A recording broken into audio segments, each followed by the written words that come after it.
어떤 가정에 청소기가 고장이 나서 자주 먹통이 되었습니다. 아내는 남편에게 이렇게 시그널을 계속 보냅니다. 청소기가 계속 막힌다, 고장이 난다. 그렇게 몇 번이나 컴플레인을 하면서 이번에 새로 나온 모델이 뭐가 있는데 지금 할인을 하는데 라는 그런 신호를 계속 주고 있습니다. 아내는 기대를 했습니다. 무엇을 기대를 했을까요? 새 청소기를 기대했겠죠. 그런 어느 날 남편이 그 고장난 청소기를 들고 출근을 하는 겁니다. 아내는 기뻤습니다. 드디어 저 고장난 구닥다리 청소기를 버리고 퇴근길에 신모델을 사서 남편이 돌아오겠구나. 그래서 남편이 좋아하는 반찬과 메인 요리를 신나게 준비하여 놓았습니다. 남편이 해맑게 들어오는데 그 손에 그 구닥다리 청소기를 고쳐서 가지고 들어오는 것이었습니다. 아내는 무엇을 원했나요, 여러분? 새 청소기입니다. 최신식 다이슨 V16 피스톤 애니멀 썸마린을 원했습니다. 남성 여러분 외우십시오. 외우십시오. 남성 여러분, 특히나 결혼하신 우리 기혼자 여러분, 형통한 인생을 살고 싶으십니까? 그러면 여자어를 잘 알고 잘 해석할 줄 알아야 합니다. 동의하시죠? 아닌가요? 그냥 폭군처럼 막 밥 차려! 밥상 없고 그러시나요? 아니에요. 여러분, 형통한 인생을 살기 위해서는 해피 와이프, 해피 라이프. 진리입니다, 여러분. 이렇게 우리는요, 누군가의 마음을 오해하거나 잘못 알아서 잘못된 행동을 하기도 합니다. 심지어는 상대방의 의도와 상대방의 마음을 알면서도 우리는 내 마음대로 행동할 때가 많습니다. 심지어 그 상대가 사람이 아니라 하나님일 때도 마찬가지입니다. 신앙생활을 하면서 하나님의 마음을 아는 것은 여러분 너무나도 중요합니다. 하나님의 마음을 알고 그 마음을 따라서 행동하는 삶은 너무나도 신앙생활에 있어서 중요한 것입니다. 그래서 시편에는요, 믿음직한 일꾼에 대해서 무엇이라 말하냐면 주인에게 있어 추수날에, 무더운 날에 얼음 냉수와 같다라고 표현합니다. 더운 날에 추수를 하고 있습니다. 그때에 너무나도 갈증이 나는데 그 갈증이 나는 상황에서 마시는 얼음 냉수. 얼마나 시원할까요? 그래서 믿음직한 일꾼은 주인에게 그런 시원한 사람, 주인의 마음을 시원하게 하는 사람으로 시편 말씀은 표현하고 있습니다. 소망하기는 오늘 말씀을 듣고 여러분께서 하나님의 마음을 시원하게 해드리는 얼음 냉수와 같은 한 사람 한 사람이 되어서 하나님 마음에 합당한 사람, 여러분 한 사람 한 사람이 되기를 예수님의 이름으로 축복합니다. 오늘 본문의 사건 여러분이 아마 조금은 생소하실 수 있는데 오늘 사건을 한번 리뷰를 한번 해보겠습니다. 우리가 읽진 않았지만 앞선 사무엘하 15장을 보시면 다윗의 아들인 압살롬이 아버지 다윗에 대하여 반역을 일으킵니다. 자신이 왕이 되겠다고 반역을 일으킵니다. 그리고 다윗을 내쫓고 사람들이 보는 대낮에 아버지 왕의 후궁을 강간을 하면서 아버지 다윗을 욕보이고 하나님 앞에서 끔찍하고 가증스러운 죄악을 저질렀습니다. 그로 인해서 다윗은 이제 궁 밖으로 쫓겨났고 다시 사울에게도 쫓김당하는 인생이었는데 왕이 된 지 얼마 안 돼서 아들 압살롬에게 쫓기는 인생이 되었습니다. 다윗과 다윗의 부하들은요, 즉시 군대를 조직합니다. 그리고 반란군을 제압하려고 합니다. 그래서 압살롬의 군대와 전쟁을 시작합니다. 그런데 다윗이 오늘 말씀에 등장하지는 않지만 부하들에게 아주 특별하고 어려운 그런 명령과 부탁을 내립니다. 사무엘하 18장 5절 말씀을 한번 찾아보시면요. 우리 함께 읽어볼까요? 앞에 슬라이드에 말씀이 있습니다. 함께 시작. 그때 왕이 요압과 아비새와 이때에게 부탁하였다. 나를 생각해서라도 저 어린 압살롬을 너그럽게 대하여 주시오. 왕이 압살롬을 너그럽게 대하여 달라고 모든 지휘관에게 부탁하는 말을 온 백성이 다 들었다. 자신의 아들 압살롬을 너그럽게 대해달라는 말은 살려서 데려오라는 말씀입니다. 반역자인 압살롬을 생포하라는 명령입니다. 전쟁이 치열해집니다. 그 가운데서 2만 명이라는 군사들이 전사합니다. 아마도 반역자를 죽이는 것보다는 생포하는 게 더 어렵기 때문에 많은 사람들이 죽고 그렇게 다친 것 같습니다. 그렇게 전쟁이 치열해지는 가운데 압살롬의 머리채가 상수리 나무에 걸려서 그가 공중에 매달리게 됩니다. 절호의 기회입니다. 이제 이 압살롬이 더 이상 반항을 할 수 없는 그러한 상황에 처했습니다. 이제 그를 그저 손발을 묶어서 생포를 하면 됩니다. 그런데 요압, 이 군대 대장이었던 요압은요, 압살롬을 생포하는 것을 선택하지 않고 부하 몇 명을 데리고 가서 그의 심장을 창으로 꿰뚫고 죽여버립니다. 압살롬이 죽음으로써 이제 반란군들의 그런 반항 전쟁은 끝이 났습니다. 다윗의 군대가 그 반란을 진압하고 승리하였습니다. 이제 이 승리의 소식을, 기쁜 소식을 왕에게 전해야 합니다. 그런데 승리의 소식을 전하는 것과 동시에 압살롬, 당신의 아들인 압살롬이 죽었습니다라는 소식도 전해야 합니다. 그러니 다윗에게 있어서 이 승리의 소식은 그렇게 기쁜 소식이 아닐 겁니다. 이 소식을 누군가 전해야 합니다. 그런데 이 소식을 전하는 일을 그 당대의 제사장이었던 사독이라는 사람, 사독의 아들 아히마아스라는 사람이 자원을 합니다. 제가 가겠습니다. 제가 이 승리의 소식을, 기쁜 소식을 왕에게 전하겠습니다. 그런데 다윗의 마음을 아는 요압은요, 이 충신인 아히마아스를 보낼 수 없습니다. 결국 그렇게 두 번, 세 번 아히마아스가 자원을 하니 요압으로서는 더 이상 말릴 수가 없어서 그를 보냅니다. 결국 아히마아스와 그리고 또 앞서서 출발했던 에티오피아 사람이 압살롬의 전사 소식을 다윗에게 전합니다. 그래서 오늘 말씀 이후에 보면 다윗이 심히 슬퍼하여 마음이 찢어질 듯 성문 위로 올라가서 내 아들아 내 아들아 하면서 통곡하였다고 기록을 하고 있습니다. 이것이 압살롬의 반역 스토리의 결말입니다. 여러분께 질문 드리고 싶습니다. 여러분이 만약 이 전쟁터에 있었다면 여러분은 어떤 결정을 하였을까요? 여러분이라면 압살롬을 죽이는 것을 선택하셨을까요? 아니면 압살롬을 살리는 것을 선택하셨을까요? 성경은요, 이스라엘을 하나님의 나라로 비유하면서 이스라엘의 왕을 하나님을 대리하는 사람으로 비유하기도 합니다. 즉, 오늘 다윗과 다윗의 명령을 하나님과 하나님의 말씀으로 우리가 비유적으로 이해를 해보는 것이 가능하다는 말씀입니다. 분명히 왕인 다윗이 한 명령은 압살롬을 살려서 데려와라라는 것이었습니다. 왕의 명령을 하나님의 말씀 정도로 확대하지 않더라도 당시는 왕정시대였고 왕정시대에 있어서 왕의 명령은 절대적이었습니다. 왕이 하라고 하면 무조건 해야만 하는 것이 왕의 명령이었습니다. 사실 다윗의 명령은 말이 되지 않는 명령이었습니다. 어떻게 이 반역의 수장을 살려서 데려올 수 있겠냐라는 것과 그리고 전쟁터에서 그 장수를 반역자가 아니더라도 적장을 살려서 생포하는 것은 굉장히 어려운 일이기 때문입니다. 그러나 왕의 명령은 절대적입니다. 아무리 어려워도 아무리 이해가 되지 않아도 왕의 명령은 반드시 지켜야 하는 것이 왕의 명령입니다. 여기 군대를 다녀오신 남성분들이 얼마나 계신지 모르겠어요. 손 한번 들어보실래요? 군필자 손 한번 들어볼까요? 네, 아멘. 네, 좋습니다. 저도 몸뚱아리가 이렇지만 군 생활을 2년을 했습니다. 여러분 믿기지 않겠지만 전방에 있었습니다. 군대에 있을 때 많은 남성 성도님들, 군필자 성도님들께서 아시겠지만 사단장이 부대를 방문하면 난리가 납니다.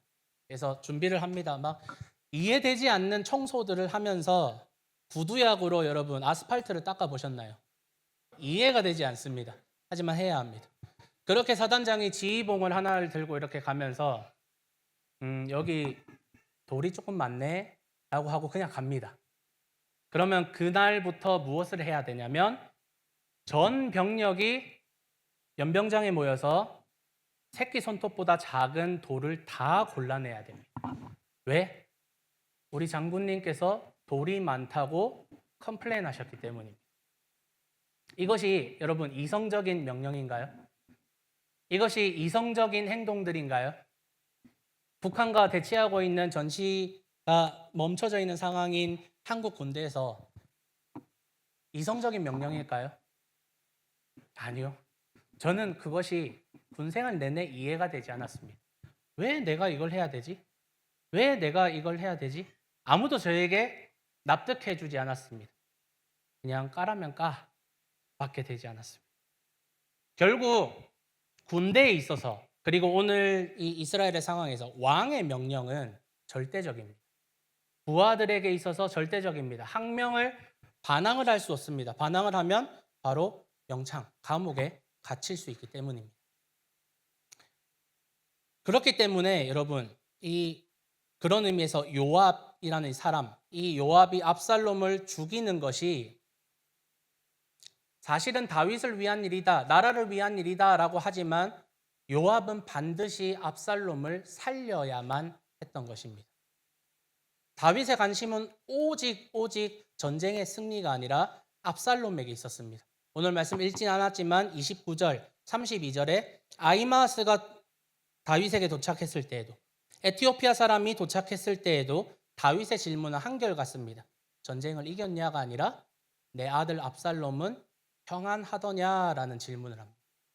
다윗의 관심은 전쟁의 승리가 아니라 압살롬이었습니다. 그렇기 때문에 부하의 입장에서는 반드시 압살롬을 살려야 했습니다. 이런 의미에서 오늘 아히마아스라는 사람과 요압이라는 사람을 살펴보십시오. 먼저 아히마아스라는 사람은요, 다윗의 마음을 완전히 몰랐던 것 같습니다. 나의 왕 다윗이 무엇을 기뻐하며 어떤 소식을 기다리고 있는지 완전히 모른 채 이 승리의 소식, 심지어 적장인 압살롬을 죽인 것이 왕의 마음을 기쁘게 할 것이라는 착각을 해서 그는 자원을 해서 이 소식을 내가 전하게 해줍시오라고 거듭 요청한 것입니다. 하지만 여러분, 요압은 달랐습니다. 요압은 다윗과 사울 왕 시대 때부터 함께 다니며 다윗과 수많은 전쟁을 함께하였고 승리를 함께하였고 전쟁과 고난 가운데서도 다윗과 함께했던 사람입니다. 요압은 분명 아히마아스가 자기가 전령으로 가겠다라고 자원했을 때 2번이나 말립니다. 왜 그랬을까요? 다윗의 마음을 알고 있었으니까요.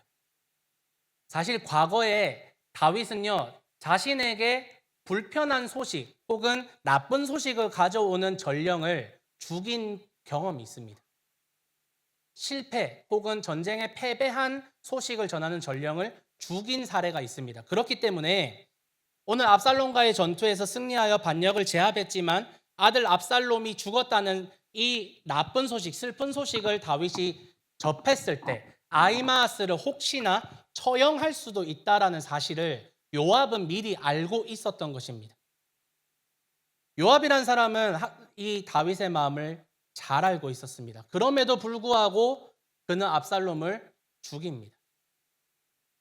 그가 다윗을 무시하고 자신의 생각, 자신의 판단대로 나라를 위한 일이다, 이것이 다윗을 위한 일이다라고 사람을 죽인 것이 사실은 이 압살롬 사건이 처음이 아닙니다, 여러분. 예전에 사울에게 쫓기고 사울과 전쟁을 하던 시기에 사울의 부하였던 아브넬이라는 사람이 있습니다. 이 아브넬이라는 사람을 다윗은 살려주기를 원했습니다. 그래서 풀어줍니다. 그런데 요압은요, 그가 다윗에게 그리고 나라에 위험한 사람이다라고 판단을 하여서 군대를 조직해서 그를 추격해서 끝까지 쫓아서 아브넬이라는 사람을 마음대로 죽여버립니다. 그리고 이번에는 다윗의 아들인 압살롬을 또 자기 마음대로 죽인 것입니다. 그리고 이어지는 19장에서는 다윗이 계속해서 슬퍼합니다. 아들을 잃은 슬픔에 계속해서 통곡하고 슬퍼합니다. 그런 다윗에게 찾아가서 요압이 화를 내며 소리치며 그를 야단을 칩니다. 어떻게 다윗 당신을 위해서 목숨을 바친 우리 충신들이 이렇게 고생하고 이렇게 목숨을 바쳤는데 우리는 미워하고 어떻게 반역자를 사랑할 수 있느냐? 차라리 압살롬이 살고 우리가 다 죽는 것이 나았겠다라는 터무니없는 말을 합니다. 아히마아스처럼 왕의 마음을 완전히 몰랐다면 이해라도 할 수 있습니다. 그렇게 행동했다면 이제는 왕의 마음을 알려고 노력하면 됩니다. 하나님을 알면 됩니다. 하나님을 알아가려고 노력하며 말씀을 배우며 말씀을 받아들이며 하나님이 어떤 분이신지, 하나님이 여러분을 위해서 어떤 일을 행하셨는지 여러분이 알고 깨달으면 됩니다. 그러나 요압과 같이 왕을 알면서도, 하나님을 알면서도 내 생각대로, 내 판단대로, 마음대로 행하는 사람이 있다는 것이, 교회 안에 그런 사람이 있다는 것이 너무나도 슬픈 현실입니다, 여러분. 그러한 사람들이 교회에 너무나도 많습니다. 특별히 그러한 사람들이 리더십이 됩니다. 그러면서 자기 마음대로 교회를 좌지우지하며 하나님을 위한 교회가 아니라 나를 위한 교회로 계속 교회를 이끌고 가고 만들어가는 것을 우리는 종종 목격하고 경험합니다. 그래서 다윗은요, 요압에 대해서 이렇게 평가합니다. 요압은 다윗에게 있어서 굉장히 중요한 사람이었지만 다윗이 비밀스럽게 요압에 대해서 이렇게 말하는데, 내가 왕이지만 스루야의 아들인 이 요압과 요압의 형제들을 내가 제어할 수 없다. 컨트롤할 수 없다. 내가 왕인데 내 부하를 내가 컨트롤할 수 없으니 내가 바라는 것은 하나님께서 악을 저지른 사람에게 그 죄악에 따라 갚아주시기만을 바랄 뿐이다. 평생을 다윗과 함께하며 목숨을 바치며 전쟁을 했던 요압에 대한 평가를 다윗 자신이 그렇게 악을 저지른 사람, 하나님이 그의 악을 갚아주시기를 바란다라는 기도를 합니다. 그러면서 나중에 사무엘하 23장을 보면 다윗의 용사들이라고 제목이 붙여진 장이 나옵니다. 그게 뭐냐면 다윗과 다윗의 나라를 세우는데 헌신했던 개국 공신들의 명단입니다. 거기 명단에 당연히 요압이 들어가야 맞습니다. 가장 많은 전쟁을 치렀던 장군이기 때문입니다. 그런데 다윗은 그 다윗의 용사들이라는 명단에서 요압을 제외시켰습니다. 그리고 요압은 나중에 솔로몬의 형인 아도니아와 함께 반역을 일으켰다가 비참하게 죽임을 당합니다. 우리 모두는요, 여러분, 교회를 사랑합니다. 그리고 교회를 위해 수고합니다. 그래서 우리가 하는 모든 일이, 모든 수고와 헌신이 교회를 위하고 하나님을 위한 일이 되었으면 좋겠다는 소망이 있습니다. 그러면서 일을 하면서 내가 하는 일이 하나님께 영광이 되겠지, 내가 하는 일이 교회에 도움이 되겠지라고 생각합니다. 그렇게 열심히 우리는 교회를 섬깁니다. 하지만 가끔 교회를 위한다고 하면서, 하나님을 위한다고 하면서, 하나님의 영광을 위한다고 하면서 내 판단대로, 내 마음대로 행동하는 것들이 얼마나 많은지요. 때때로는 하나님의 말씀을 왜곡하기도 합니다. 때때로는 하나님의 말씀을 거부하기도 합니다. 내 입맛에 맞는 말씀만 골라서 지키고 내 입맛에 맞지 않는 말씀은 거부합니다. 순종을 거부하고 그렇게 하나님의 말씀을 내 마음대로 고쳐서 씁니다. 어떨 때는 교회 안에서 편법을 행하고 불법까지 행하는 사람들이 있습니다. 어느 순간 하나님을 위해서라는 것은 핑계가 되고 나를 위해서, 나의 사역을 위해서, 나의 의견을 위해서 그렇게 사역을 하고 그렇게 교회를 섬기는 사람들이 생겨납니다.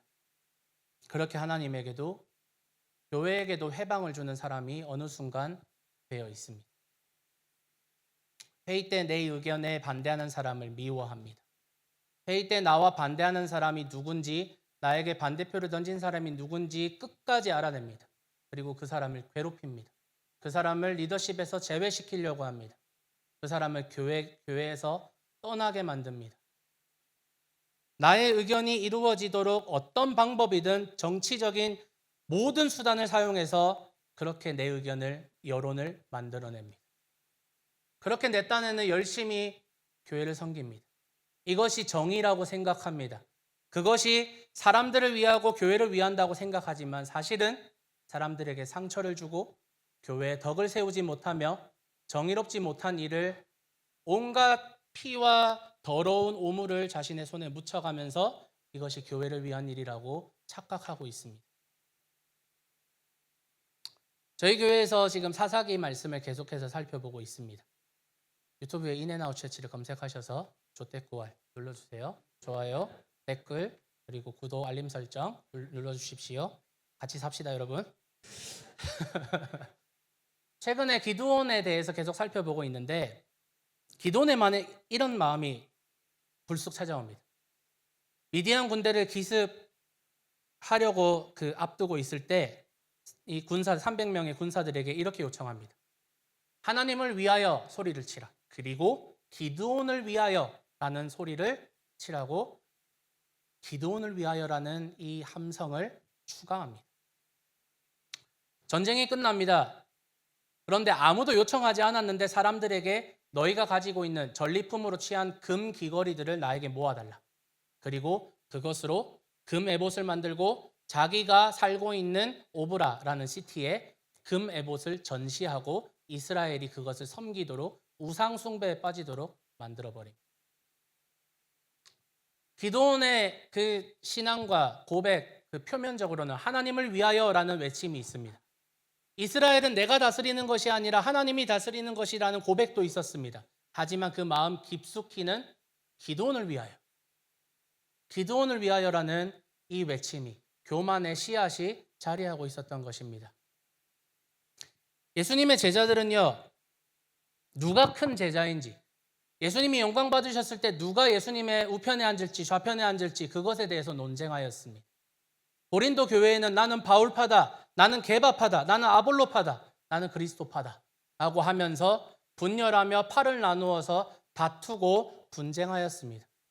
이 사람들은 교회를 사랑하지 않았을까요, 여러분? 이 사람들은 하나님을, 예수님을 사랑하지 않았을까요? 분쟁과 분열을 일으키는 사람들이, 저 사람들은 교회를 회방하고 분열하는 것이 그들의 목적이었다라고 우리가 할 수 있을까요? 저는 그렇게 생각하지 않습니다. 그 사람들의 시작은 교회를 사랑하는 것이었을 겁니다. 그 사람들의 시작은 교회를 위하여 내가 목소리를 내야만 한다라는 것이었을 겁니다. 왜냐하면 내가 예수님을 사랑하니까. 그것이 시작이었을 겁니다. 그런데 어느 순간 하나님을 위해서, 교회를 위해서 한다고 하는 나의 목소리와 나의 헌신과 나의 그 섬김이 나 자신을 위한 사역이 되어 있다는 것입니다. 그 함정에 우리 모두가 빠지기 쉽다는 것을 여러분, 우리가 마음속에 염두에 두어야 합니다.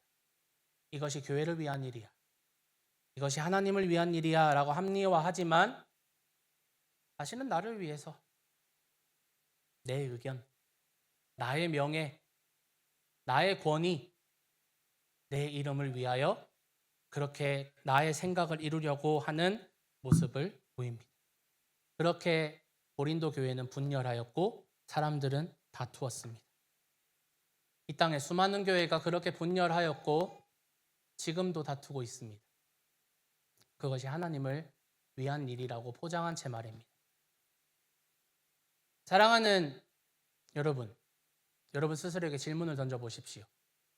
내가 하는 섬김, 내가 하는 봉사, 내가 교회에서 하는 모든 일들이 정말 하나님을 위한 일인가? 정말 하나님을 위해서, 하나님 나라를 위해서, 하나님 나라의 표본인 교회를 위해서 내가 헌신하고 노력하는 것인가? 아니면 나의 권위를 세우기 위해서, 나의 명예를 세우기 위해서, 하나님 나라를 위해서 섬기는 나를 위해서, 나를 알리기 위해서 이 일을 하고 있는가? 여러분 스스로 반드시 질문을 던지시기를 바랍니다. 이번 시리즈 제목이 은혜의 봄날이라고 알고 있습니다. 저는 이 봄날 설교 시리즈를 이야기를 듣고 설교 요청을 받았을 때 설교 제목을 한국의 이상화 시인의 빼앗긴 들에도 봄은 오는가라는 제목으로 정하였습니다. 이 시는 사실 일본의 나라를 빼앗긴 슬픔으로 지어진 시입니다. 나라를 들판에 비유하여서 일본의 나라를 빼앗긴 아픔을 깨닫고 현실의 고통 속에서 광복이 오지 않음에 한탄하며 광복을 바라는 시입니다. 만약 우리가 교회를 빼앗긴 들에 비유를 하자면 저는 여러분 앞에서 감히 말씀드립니다만 우리는 교회라는 들판을 요압과 같은 사람들에게 빼앗겨 버렸는지도 모르겠습니다. 겸손하게 하나님의 뜻을 구하고 기도하고 말씀에 순종하는 이들은 너무나도 적고, 그마저도 겸손하게 보이지 않는 곳에서 기도하려고 하고 지극히 작은 곳에서 순종하려고 하니 다른 사람들에게 주목을 받지 못하고, 오히려 말 잘하고 외적으로 능력이 좋고 매력적인 사람들이 사람들에게 돋보이고 리더가 되어갑니다. 하나님을 위한다고 포장하지만 사실은 말 잘하는 사람, 자신을 알리기를 원하는 사람들이 리더가 되어서 교회를 그렇게 이끌고 있는지도 모르겠습니다. 그렇게 요압과 같은 자들이 교회와 기독교를 이끌고 대표하고 있다는 사실이 저는 너무나도 한탄스럽습니다.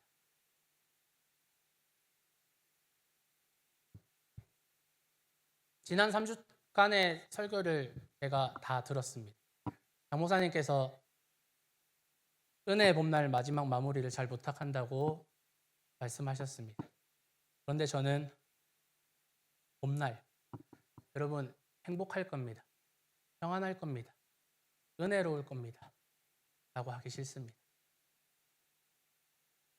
우리는 자신의 이름과 자신의 명예를 위해서 예수를 기꺼이 팔아넘기는 목회자들과 설교자들에게 우리의 들판을 빼앗겼습니다. 우리는 교만한 리더십들에게 교회를 빼앗겼습니다. 교회를 섬긴다고 말하면서 사실은 돈과 성공과 명예를 섬기는 탐욕주의자들에게 들을 빼앗겼습니다. 우리는 복음을 외친다고 하면서 사실은 성화와 거룩함과 깨끗함을 알리지 않는 값싼 은혜주의자들에게 우리의 들판을 빼앗겨 버렸습니다. 사랑을 말하면서도 사실은 사랑을 빌미로 죄를 묵인하고 있는 거짓 선지자들에게 우리는 들판을 빼앗겨 버렸습니다. 예배를 말하고 있지만 하나님께 영광 돌리는 예배가 아니라 사람을 만족시키는 엔터테인먼트형 예배자들에게 우리의 들판을 빼앗겨 버렸습니다. 우리는 기복주의와 번영주의 신학을 추구하는 이들에게 들을 빼앗겼으며 신비주의와 은사주의자들에게 들판을 빼앗겼고, 다른 복음을 외치며 성도들을 다시 율법의 멍에를 지게 하고 비판과 정죄의 눈을 씌우는 그런 율법주의자들에게 들을 빼앗겼으며, 하나님의 말씀보다 이성과 인문학을 중요시하는 인본주의자들에게, 하나님의 말씀과 진리보다 감성과 위로와 공감을 원하는 감성주의자들에게, 그리고 이데올로기와 정치적인 입장을 진리와 복음보다 더 앞세우는 이념 집착자들에게 우리의 교회를 빼앗겨 버렸습니다. 우리가 사랑하는 교회는, 우리가 사랑하는 주님의 교회는 바울이 로마서에서 표현하듯이 육에 속한 사람들에게 지배되고 빼앗겨 버렸습니다.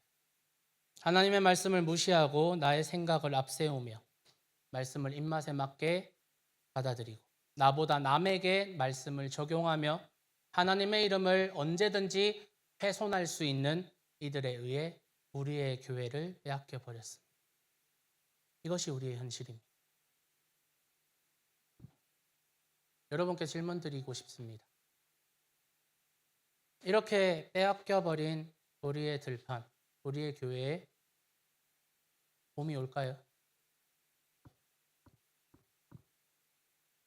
지난 3주간 굉장히 은혜롭고 승리한다, 우리 봄날이다 이랬는데 제가 불을 질러버렸죠. 봄이 올 수 있을까요, 여러분? 오늘 제목처럼 빼앗긴 들에 봄이 올까요?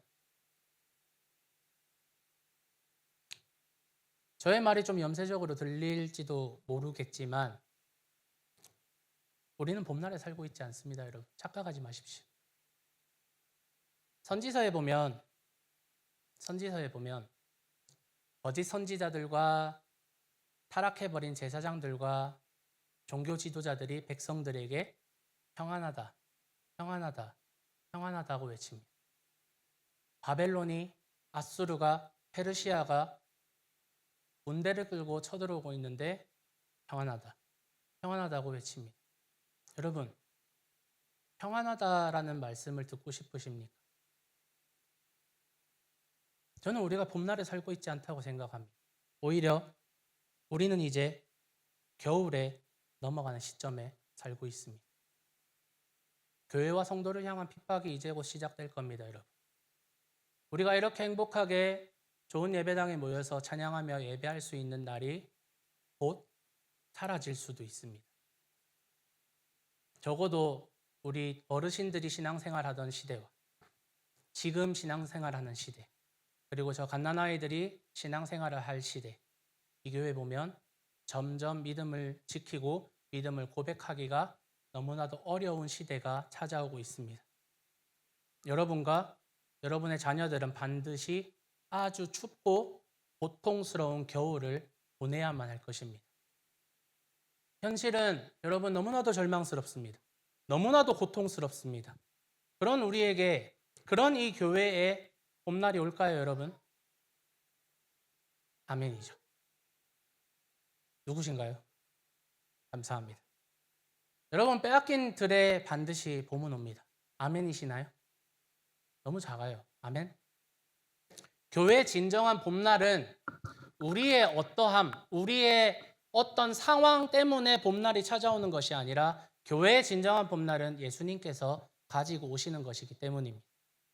우리 말씀 한 구절 보겠습니다. 요한계시록 21장 4절 말씀입니다. 우리 함께 읽어봅시다. 시작. 그들의 눈에서 모든 눈물을 닦아주실 것이니 다시는 죽음이 없고 슬픔도 울부짖음도 고통도 없을 것이다. 이전 것들이 다 사라져 버렸기 때문이다.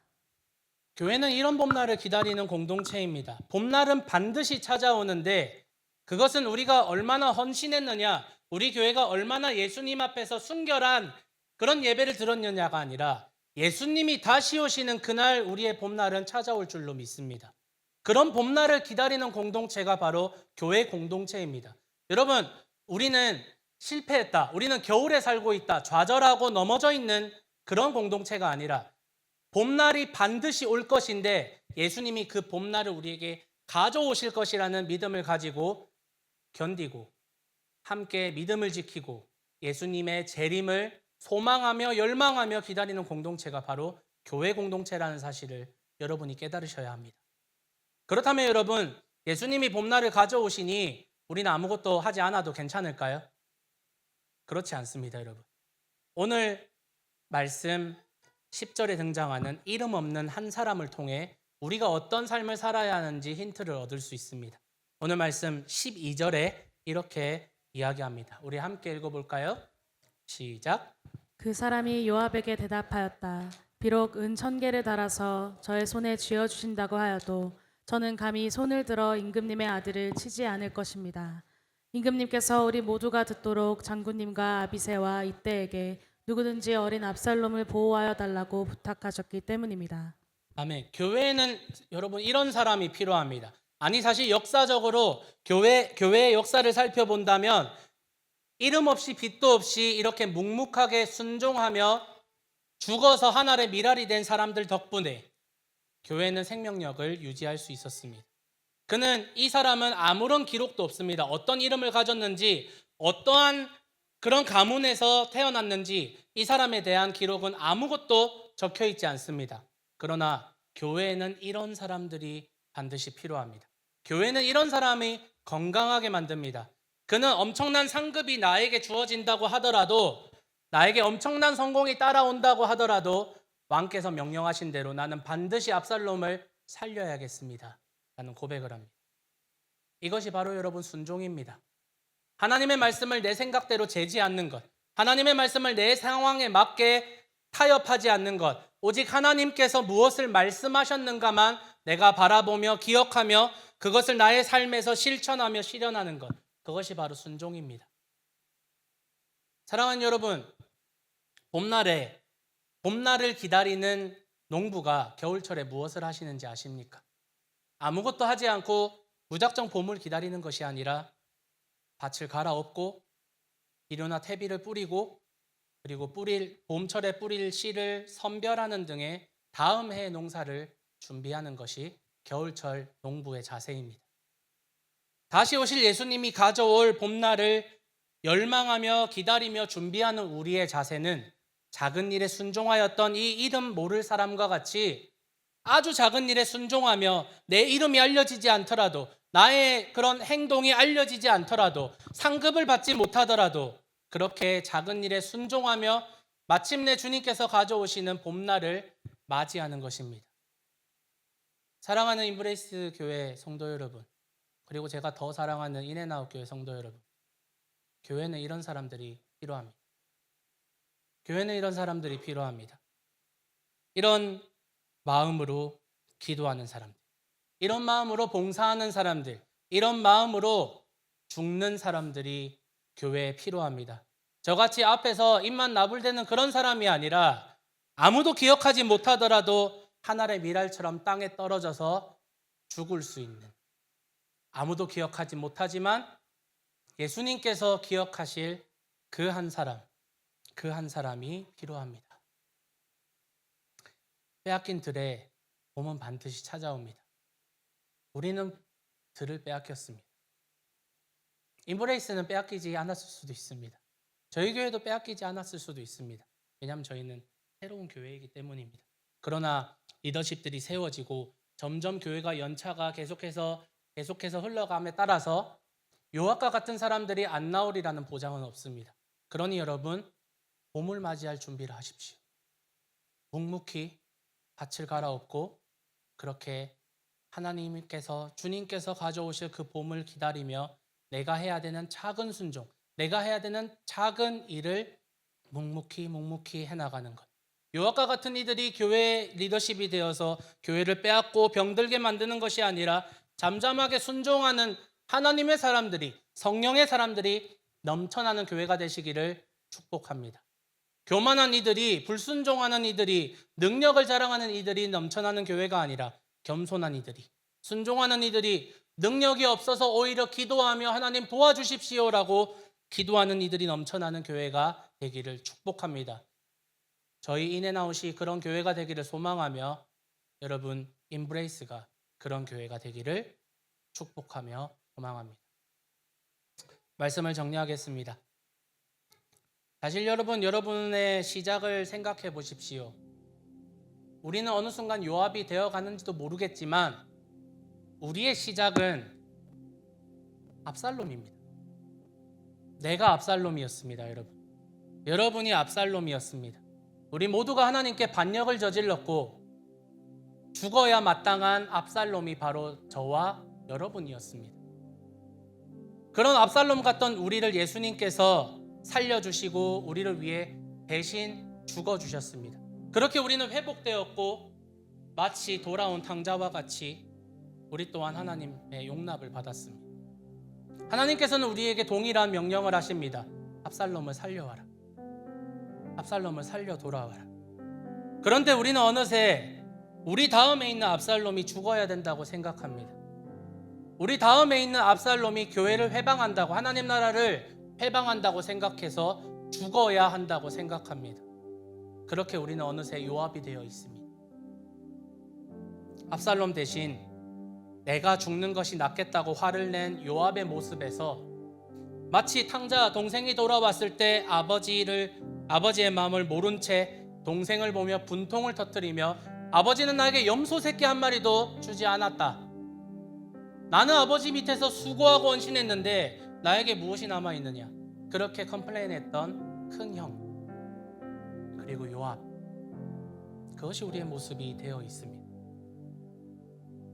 사랑하는 여러분, 회개합시다. 지금이 봄날이다, 평안하다고 그렇게 생각했던 우리의 안일함을 놓고 회개해야 합니다. 그리고 들을 빼앗고 들을 파괴하고 압살롬을 죽이는 것이 교회를 위한 일이라고 착각했음을 회개합시다. 그리고 그 사람이 바로 나였음을 여러분 회개합시다. 그리고 봄날을 기대하며 기다립시다. 왜 압살롬을 사랑하느냐, 왜 압살롬을 살리면서 우리를 이렇게 힘들게 하느냐라고 말하는 것이 아니라, 나는 아버지를 위해서 이렇게 수고하는데 염소 새끼라도 한 마리 잡아준 적이 없는데 아버지 말도 안 듣고 이렇게 반항하고 유산을 달라고 한 이 동생이 왔다고 이렇게 성대하게 파티를 해주느냐고 화를 낼 이유도 없습니다. 왜냐하면 우리는 예수님 옆에서, 하나님 옆에서 이미 그 복음의 풍성한 것들을 누리고 있기 때문입니다. 아버지 곁에 있었던 첫째 아들, 그리고 요압은 다윗 옆에서, 아버지 옆에서 이미 누리고 있었으니까요. 그러니 여러분, 우리 뒤에 있는 압살롬이 누군지 한번 바라봅시다. 여러분, 임브레이스잖아요. 나의 임브레이스가 필요한 그 사람이 누구인지. 우리 인앤아웃이잖아요. Into the gospel. 누가 복음 안으로 들어와야 하는지, 그리고 out to the world.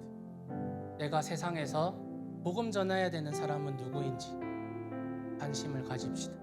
그렇게 하나님 말씀에 순종하며 하나님 마음을 기쁘게 하며 하나님 마음을 시원하게 해드리는 그런 공동체, 얼음 냉수와 같은 그런 한 사람 한 사람이 여러분이 되시기를 예수 그리스도 이름으로 축복하고 소망합니다. 우리 함께 찬양할까요?